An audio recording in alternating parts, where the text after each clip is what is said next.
Hello students, हमारे channel में आपका स्वागत है। आज हम विज्ञान के कुछ महत्वपूर्ण बहुविकल्पीय प्रश्नों को हल करेंगे जो कि परीक्षा में बहुत पूछे जाते हैं। तो आइए स्टार्ट करते हैं। प्रश्न नंबर 1 है, प्रकाश वर्ष किसका मात्रक है? 4 ऑप्शन दिए गए हैं, समय, द्रव्यमान, दूरी, ताप। हमें बताना है कि प्रकाश वर्ष इनमें से किसका मात्रक है। तो प्रकाश वर्ष दूरी का सबसे बड़ा मात्रक है। एक प्रकाश वर्ष वह दूरी है जितना प्रकाश एक साल में चलता है। प्रकाश के द्वारा एक वर्ष में तय की गई दूरी को प्रकाश वर्ष कहते हैं। तो यह दूरी का मात्रक है, इस बात को याद रखेंगे। मान भी याद रखेंगे। एक 1 लाइट ईयर बराबर होता है 9.46 गुणे 10 की घात 15 मीटर। इसका मान होता है 9.46 गुणे 10 की घात 15 मीटर में। प्रश्न है, इनमें से कौन सी राशि सदिश राशि है? 4 ऑप्शन है, समय, वेग, चाल, द्रव्यमान। समय एक अदिश राशि है क्योंकि इसका दिशा से कोई संबंध नहीं है, तो ये अदिश राशि है। वेग सदिश राशि है क्योंकि वेग हम कहते हैं विस्थापन की समय दर को, तो वेग है सदिश राशि। चाल और द्रव्यमान ये दोनों अदिश राशि हैं क्योंकि चाल है दूरी की समय दर और द्रव्यमान पदार्थ की मात्रा को कहा जाता है। तो इनमें से सदिश राशि है वेग। सही जवाब होगा ऑप्शन ख। न्यूटन का गति का कौन सा नियम क्रिया प्रतिक्रिया का नियम कहलाता है? प्रथम, तृतीय, द्वितीय या फिर सभी? न्यूटन के गति के 3 नियम हैं। पहला नियम जड़त्व के बारे में बताता है, जड़त्व। दूसरा नियम बल के बारे में बताता है, बल का मान कितना होना चाहिए। और तीसरा नियम बताता है क्रिया प्रतिक्रिया नियम के बारे में, क्रिया प्रतिक्रिया। तो यहाँ पर हमें क्रिया प्रतिक्रिया बताना है। तो क्रिया प्रतिक्रिया का नियम बताता है न्यूटन का तीसरा नियम। किसी वस्तु पर आरोपित बल की एक प्रतिक्रिया होगी जो कि उसकी विपरीत दिशा में कार्य करेगी। एक वस्तु 72 किलोमीटर पर घंटे की चाल से चल रही है, उसका चाल मीटर पर सेकंड में क्या होगा? तो मीटर पर सेकंड में बदलने के लिए हम गुणा करते हैं 5/18 से। तो 72 में हम गुणा करेंगे 5/18 से। 18 एकम 18, 18 चौक 72, 5 गुणे 4 ये हो जाएगा 20 मीटर पर सेकंड। तो उसका मान मीटर पर सेकंड में होगा 20 मीटर पर सेकंड। तो यहाँ पर ध्यान रखना है, किलोमीटर प्रति घंटे को मीटर पर सेकंड में बदलने के लिए 5/18 से गुणा करते हैं। और यदि इसका उल्टा हो, मीटर पर सेकंड को किलोमीटर पर घंटे में बदलना हो, तब हम गुणा करेंगे 18/5 से।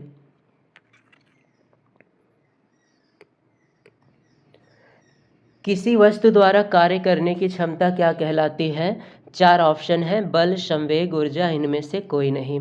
तो बल, संवेग दोनों अलग राशियां हैं। ऊर्जा एक ऐसी राशि है जिसकी सहायता से हम कार्य करते हैं। तो हमारे द्वारा कार्य करने की जो क्षमता होती है उसे हम ऊर्जा से प्रदर्शित करते हैं। तो इस प्रश्न का सही जवाब होगा ऑप्शन का ऊर्जा। ऊर्जा किसी वस्तु में निहित कार्य, उसके कार्य करने की क्षमता की माप है। सिर पर 10 किलोग्राम का बैग लेकर जा रहा है, उसके द्वारा किया गया कार्य कितना होगा? तो व्यक्ति बैग को ले जाने के लिए, मान लेते हैं ये एक व्यक्ति है, इसने अपने सर पे ये एक बैग रखा है। अब इस बैग को उठाने के लिए व्यक्ति बल लगा रहा है ऊपर की दिशा में, और विस्थापन जो हो रहा है, व्यक्ति अगर इधर जा रहा है तो विस्थापन इस दिशा में होगा। अब यहाँ पर बल और विस्थापन दोनों के बीच में 90 डिग्री का कोण है। जब भी बल और विस्थापन के बीच में कोण 90 डिग्री हो तो कार्य के फॉर्मूले से W बराबर FS cos थीटा। थीटा है 90 डिग्री, तो cos 90 का मान हो जाएगा 0 और कार्य का मान आएगा 0। तो ऐसे केस में कोई भी कार्य नहीं होगा क्योंकि बल ऊपर लग रहा है और विस्थापन सामने हो रहा है।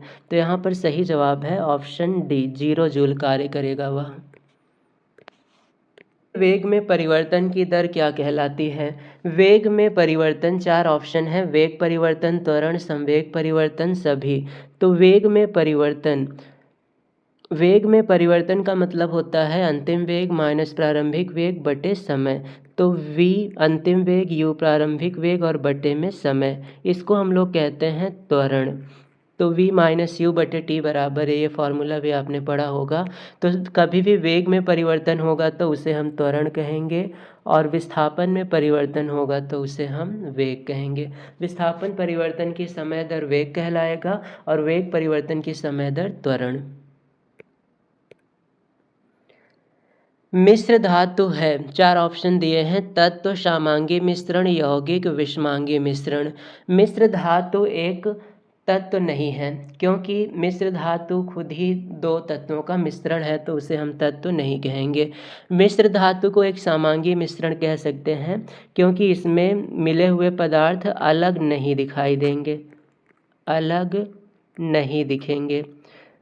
यौगिक नहीं कह सकते हैं, क्योंकि यौगिक ऐसे पदार्थों को कहा जाता है जो तत्वों के निश्चित अनुपात से बनते हैं।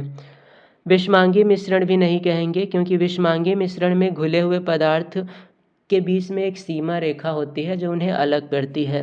तो यहाँ पर सबसे ज़्यादा सही ऑप्शन है सामांगी मिश्रण। मिश्र धातु एक सामांगी मिश्रण होता है, जिसमें 2 या 2 से अधिक तत्वों को पिघलाकर मिलाया जाता है। निम्न में से कौन धातु है? Carbon, oxygen, mercury, chlorine. Carbon, oxygen ये दोनों अधातु हैं, क्लोरीन भी अधातु है। इसमें सिर्फ मरकरी एक ऐसा तत्व है जो कि धातु है। ये दोनों अधातु हैं और क्लोरीन भी एक अधातु है।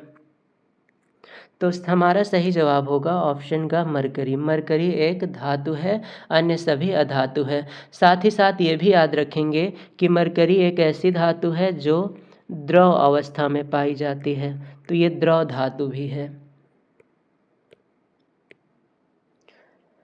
चूने का रासायनिक नाम क्या है?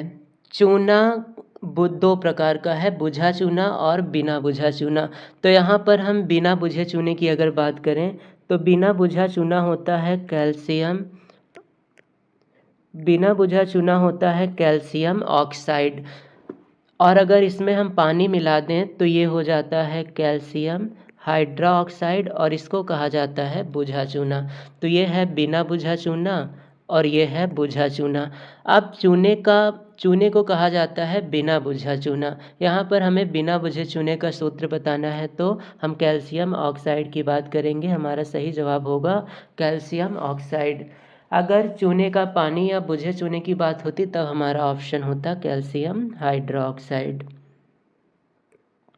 निम्नलिखित में से द्रव्य नहीं है। द्रव्य हम ऐसी वस्तुओं को कहते हैं जिसमें द्रव्यमान हो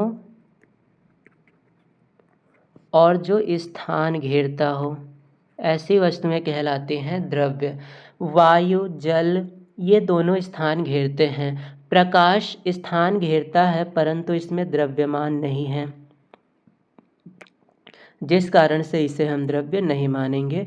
तो हमारा जवाब होगा प्रकाश, ये एक द्रव्य नहीं है। उत्पादों को अलग किया जाता है। पेट्रोलियम जो हम धरती के अंदर से निकालते हैं, उनमें से केरोसिन, पेट्रोल, डीजल, वैक्स, इन सबको अलग कैसे किया जाता है, उस विधि का नाम बताना है।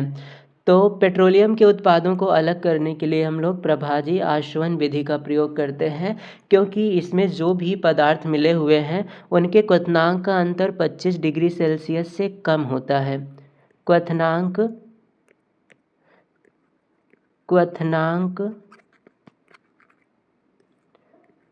25 डिग्री सेल्सियस से कम हो तब हमें प्रभाजी आसवन विधि का उपयोग करना पड़ता है अलग करने के लिए। और अगर क्वथनांक का अंतर 25 डिग्री सेल्सियस से ज़्यादा हो तो हम आसवन विधि का प्रयोग करते हैं। अब केंद्रण विधि का प्रयोग किया जाता है, जैसे दूध से क्रीम को अलग करने के लिए। इसमें दूध को वृत्ताकार मार्ग में घुमाया जाता है, जिससे क्रीम हल्का होने के कारण किनारे होकर अलग हो जाता है और दूध अलग हो जाता है। तो हमारा सही जवाब है पेट्रोलियम उत्पादों को अलग करने के लिए हम प्रभाजी आसवन विधि का उपयोग करते हैं। इनमें से कौन धन आवेशित कण नहीं है? तो प्रोटॉन धन आवेशित कण है, इस पर धन आवेश होता है। न्यूट्रॉन ऐसा कण है जिस पर 0 आवेश होता है, ये ना तो धन है और ना ही ऋण है। इलेक्ट्रॉन ऐसा कण है जो कि ऋण आवेशित होता है, और हमें बताना है कि इनमें से ऋण आवेशित कण नहीं है। तो न्यूट्रॉन भी ऋण आवेशित कण नहीं है, इलेक्ट्रॉन भी नहीं है।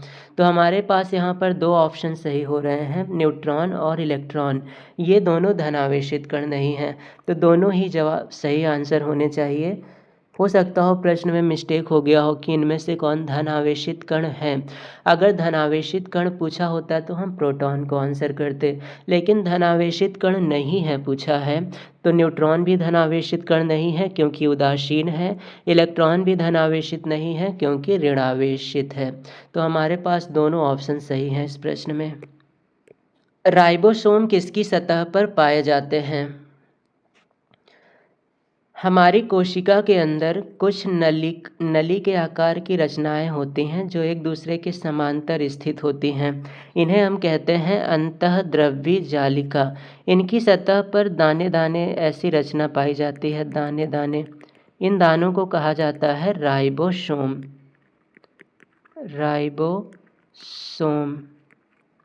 तो सही जवाब होगा अंतःद्रव्यी जालिका की सतह पर राइबोसोम पाए जाते हैं, और ऐसी अंतःद्रव्यी जालिका जहाँ पर राइबोसोम पाए जाते हैं उसे हम खुरदरी अंतःद्रव्यी जालिका कहते हैं, खुरदरी। और अगर अंतःद्रव्यी जालिका की सतह पर राइबोसोम नहीं पाए जाते हैं तब उसे हम चिकनी अंतःद्रव्यी जालिका कहते हैं। जल के संवहन का कार्य कौन करता है? पौधों में 2 ऊतक पाए जाते हैं, जाइलम और दूसरा है फ्लोएम। जाइलम का कार्य होता है जल, खनिज लवण इन सबको ले जाना, और फ्लोएम का कार्य होता है भोजन तथा अन्य पदार्थों को ले जाना। तो यहाँ पर जल की बात हो रही है तो जल का संवहन जाइलम करता है। इसे ऐसे भी याद कर लें, जाइलम जा से है और जल भी जा से है, दोनों जा से हैं, तो जाइलम जल का संवहन करेगा, जा। मानव में सबसे बड़ी कोशिका कौन सी है? 4 ऑप्शन है, नर्व, मसल, लीवर या फिर सभी। तो मनुष्य में सबसे बड़ी जो कोशिका होती है वो है तंत्रिका कोशिका। इसकी लंबाई लगभग 1.5 से 2 मीटर होती है। इसका आकार कुछ ऐसा रहता है।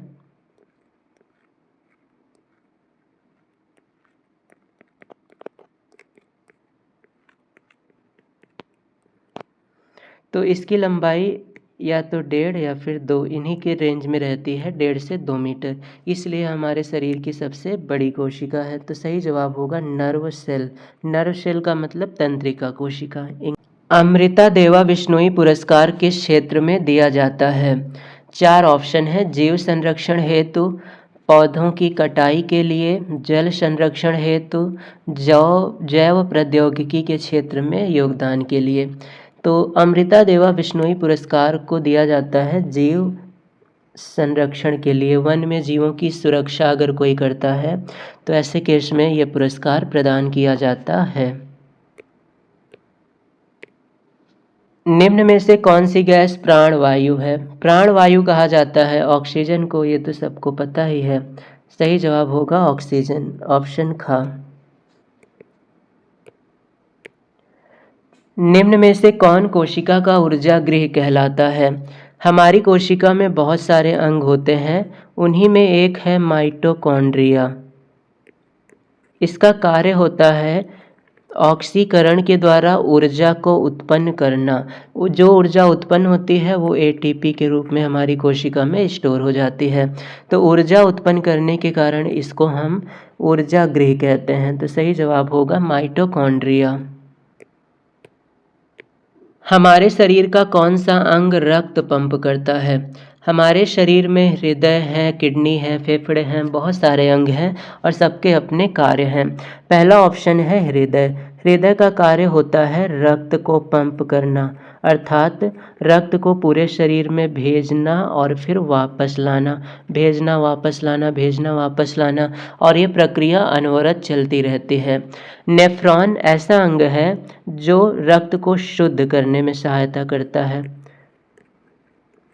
फेफड़ा ऑक्सीजन को और CO2 को ग्रहण करने और छोड़ने में सहायता करते हैं।